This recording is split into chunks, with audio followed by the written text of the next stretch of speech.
Our verse for today is in Psalms chapter 25, verses 1 to 9.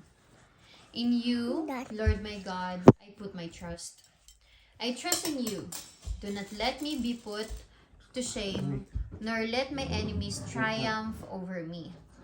No one who hopes in you will ever be put to shame, but shame will come on those who are treacherous without cause. Show me your ways, Lord. Teach me your paths. Guide me in your truth and teach me. For you are my God, my Savior, and my hope is in you all day long. Remember, Lord, your great mercy and love, for they are from of old. Do not remember the sins of my youth and my rebellious ways. According to your love, remember me, for you, Lord, are good. Good and upright is the Lord. Therefore, he instructs sinners in his ways. He guides the humble in what is right and teaches them his ways. Dapat daw matuto daw tayo mabait. Ay, wag daw tayo maging sinner. Huwag tayo maging sinner? Anong gagawin mo para hindi ka maging sinner? Don't do bad things. Don't do bad things?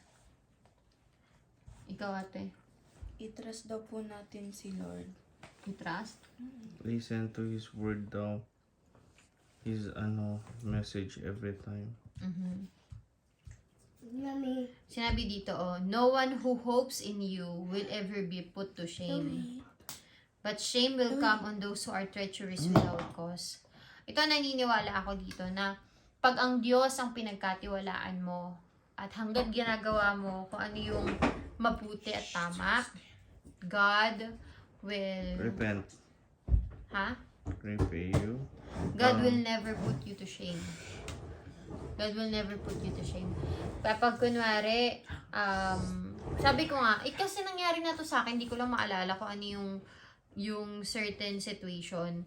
Pero totoong-totoo to, na never kang i-let down or ida-down ng Panginoon. Lalo na kung siya yung pinangahawakan mo sa ginagawa mo, siya yung pinagkakatiwalaan mo, siya yung sinusunod mo sa mga ginagawa mo.